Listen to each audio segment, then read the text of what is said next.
नमस्कार विद्यार्थियों, मैं देवेंद्र पारिक स्वागत करता हूं आपका जीके बाई डीके चैनल पर। और विद्यार्थियों, आज का जो विषय है वो बड़ा महत्वपूर्ण है।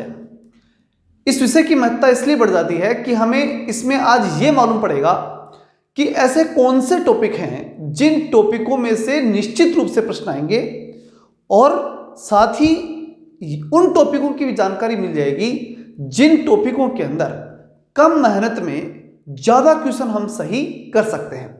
देखिए, सिलेबस में आपके कुछ टॉपिक ऐसे हैं जो नंबर तो उतने ही लाने हैं जो बाकी टॉपिक देने हैं, लेकिन उनके पन्ने इतने हैं। जैसे उदाहरण के रूप में हम देखें कि राजस्थान की ज्योग्राफी में एक एक टॉपिक में एक एक क्वेश्चन है, निश्चित रूप से है। लेकिन अगर उसी को हम जब आगे बढ़ते हैं तो उसमें टॉपिकों की संख्या के साथ साथ पन्ने भी खूब बढ़ जाते हैं। लेकिन कुछ टॉपिक ऐसे हैं जिन टॉपिकों के पन्ने तो बहुत कम है, जैसे एक पन्ना या दो पन्ने, और क्वेश्चन जैसे एक पन्ने में से एक क्वेश्चन, इतने बहुत ही इंपॉर्टेंट टॉपिक हैं। तो उन टॉपिकों की जानकारी लेने के लिए आज ये वीडियो मैंने आपके लिए बनाया है, इसलिए ध्यान से सुनना। ये टॉपिक बड़े महत्वपूर्ण हैं और इसीलिए मैंने इनका नाम दिया है छोटे लेकिन मोटे। छोटे टॉपिक हैं लेकिन बड़े महत्वपूर्ण हैं, हमारे लिए बड़े काम के होने वाले हैं। ठीक है, चलिए शुरू करते हैं। सबसे पहले आप देखेंगे तो देखिए, राजस्थान की सभ्यताओं की बात की जाती है और राजस्थान की सभ्यता में मात्र 4 सभ्यताएं आपके सिलेबस में हैं। मात्र 4। कौन कौन सी? कालीबंगा, आहड़, गणेश्वर और बैराट। 4 सभ्यताएं हैं। क्वेश्चन निश्चित रूप से आना है, पक्का आएगा। अब इसमें से क्वेश्चन कितने आएंगे? 4 तक आ सकते हैं। ये बड़ी बात है, 4 तक, 4, 5 तक भी आ सकते हैं, क्योंकि पूरा अपने आप में एक टॉपिक था। सिलेबस में देखिएगा, पूरा अपने आप में टॉपिक है और मात्र 4 सभ्यताएं इसमें दे रखी हैं। अगर इनको आप ढंग से पढ़ लें तो यहां से 2 से लेकर के 5% तक निकालने की पूरी संभावना है। अब लेकिन यहां एक बात आप पक्की ध्यान रखना। देखिए, जब आपको यह दे दिया कि निर्धारित है कि इनमें से ही पूछा जाएगा, तो एक प्रश्न आपके दिमाग में आ जाना चाहिए कि ये इतना सरल तरीके से क्यों दे दिया। तो देखिए, वो ऐसा कहना चाहते हैं कि इनमें से हम आपसे कुछ भी पूछ सकते हैं, ये पूरे मजबूत होने चाहिए। मतलब कालीबंगा, आहड़, गणेश्वर और बैराट आपकी मजबूत होनी ही चाहिए। ये 4 जो सभ्यताएं हैं उनके लिए आप 2, 3 जितनी भी किताबें हो सकते हैं उनकी पूरी रिसर्च कीजिए, उनमें अधिकाधिक मैटर निकालिए और पूरी तैयारी उसके अंदर से कीजिए। अच्छा, एक बात और मैं यहाँ स्पष्ट कर दूँ आपको करना क्या है वो भी ध्यान से समझना। ये जो मैं टॉपिक बताने वाला हूँ ना आपको, इन टॉपिकों की अलग से रिसर्च शुरू करो। कल से पूरी तैयारी, 2 से अधिक किताबें लेके आओ इन टॉपिकों के लिए विशेष रूप से। चाहे अपने किसी मित्र से ले लो, 2 दिन बाद में दे देंगे, और उनके अंदर पूरी रिसर्च करके काफ़ी नोट्स के रूप में लिखना शुरू करो। पूरी मेहनत करो उस पर मजबूती के साथ, और अलग से कोई कॉपी तैयार कर लो, ठीक है ना। और वो जो अलग से कॉपी तैयार हुई ना, उससे डेली आधा घंटा निश्चित रूप से, आधे 1 घंटे जितना दे सकते हो निश्चित रूप से देना, क्योंकि ये टॉपिक जो मैं बता रहा हूं ये लगभग 50% नंबर 50% और सिलेबस 10%। ये ध्यान रखना, 10% सिलेबस ये है और नंबर कम से कम मुझे लग रहा है 40 से लेकर 50 के बीच में है। इतने क्वेश्चन तो निश्चित रूप से लेके आएंगे ये, ठीक है ना। तो ये बहुत ही महत्वपूर्ण टॉपिक है, इसलिए इन पर अच्छी रिसर्च करनी बहुत जरूरी है। अब देखते हैं हम दूसरे टॉपिक को, राजस्थान में स्वतंत्रता आंदोलन का इतिहास। अब देखिए, राजस्थान के स्वतंत्रता आंदोलन का जब हम इतिहास पढ़ते हैं ना तो काफ़ी लंबा है। कोई एक दिन का इतिहास तो है नहीं, वो तो लंबा है, लंबा चौड़ा इतिहास स्वतंत्रता आंदोलन। लेकिन उस स्वतंत्रता आंदोलन में इन्होंने 2 चीज़ें फिक्स कर दी, 2 बातें मैं बता दी कि ये 2 आपको ध्यान में रखनी है।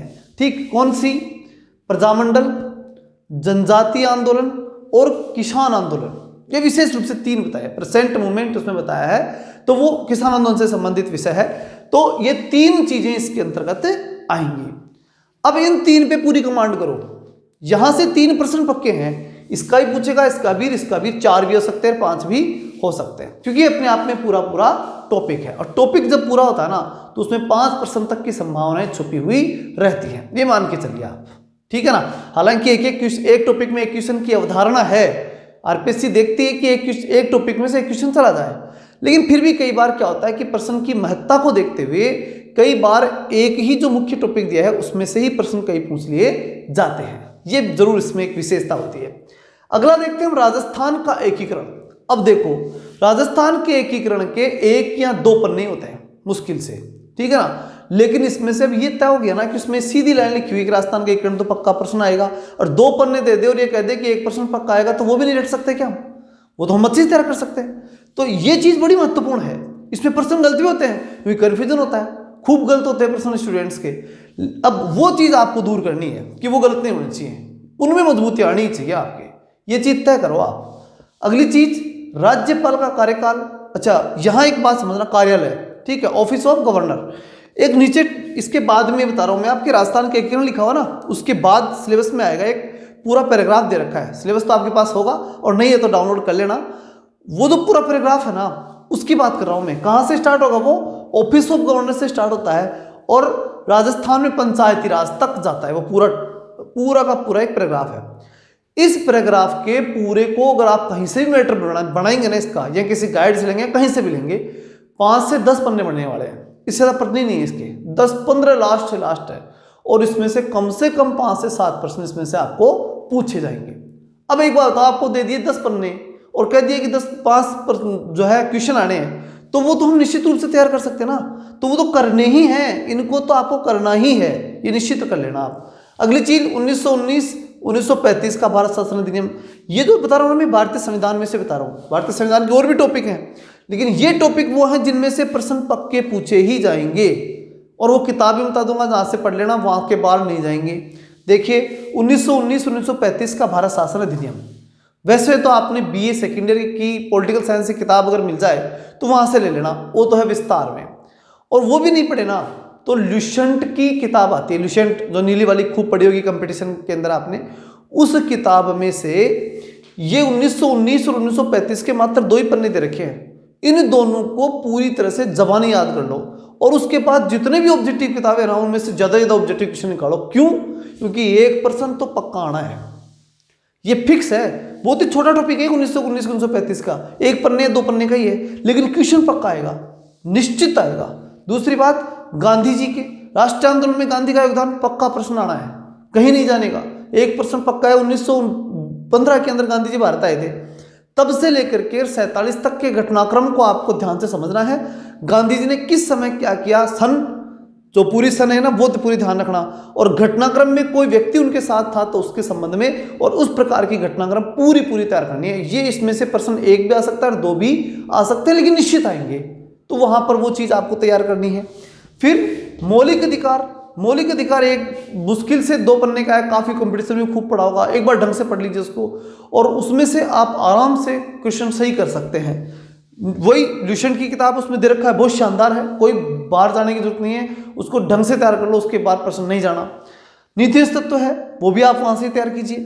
फिर राष्ट्रपति है, प्रधानमंत्री है, ठीक है, प्रधानमंत्री और राष्ट्रपति में से एक प्रश्न है, प्रधानमंत्री में भी आएगा और राष्ट्रपति में भी आएगा, पक्का आएगा, 1% पक्का है।